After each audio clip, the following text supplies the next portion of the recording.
So, how well did you get along with my dad?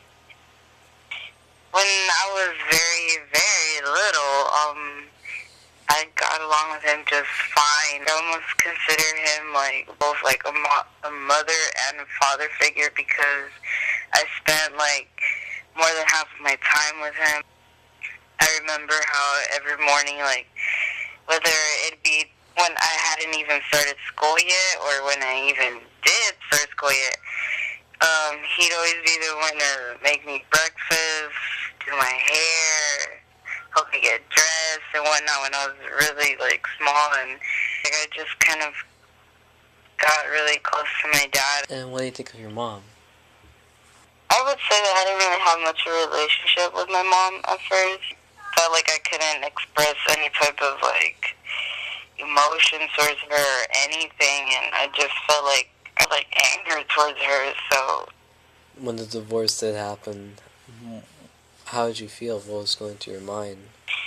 I mean, I was barely, I wouldn't say like 12 or 13, I don't know. I didn't really know what to do. I think that partly because I went to school pretty far, like I felt like I was able to keep like a distance between me and my mom because I guess you could say I felt resentment or something because I guess my dad was a big part of my life, and so it's like it was like a piece of me was like taken or something with the divorce. So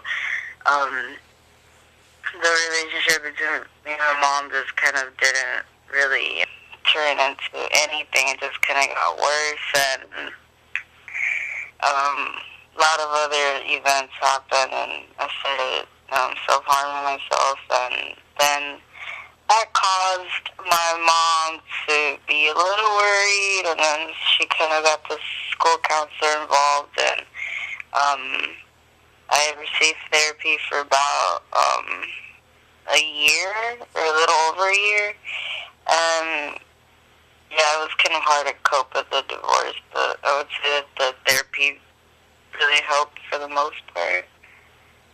Did you feel as if it was your mom's fault?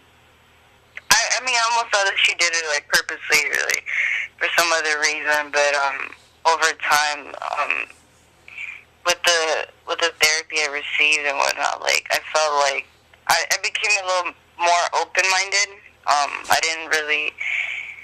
I mean, I still felt kind of angry at the thought of like her actually like divorcing my dad, but over time I kind of learned that I mean, it was kind of for not only her own good, but also my own good and whatnot. And because she didn't feel happy, and she wasn't content with what was going on in the marriage, and so she obviously didn't want to keep being miserable in the marriage or even like in the way she lives. So I mean, I kind of learned to understand that, even though it wasn't easy, but I I was angry with her for a long period of time, but I kind of with time I kind of got over it and kind of learned to like accept things. When you see your dad now, how do you feel? Do you look at him differently? Do you appreciate him more? I do appreciate him, but it's just like sometimes it's kind of like hard when you only see him once a week, being 4 times a month out of like what 30 days. Yeah. What do you take out of the divorce? I mean, aside from the bad, do you, what do you see as a silver lining? I don't know. Like I feel like I've become a different person in a kind of positive way. Like I feel, I'm not saying that if it wouldn't have happened, I wouldn't be this way, but I feel that even though sometimes I'm pretty stubborn about things, like I feel like I've kind of grown as a person.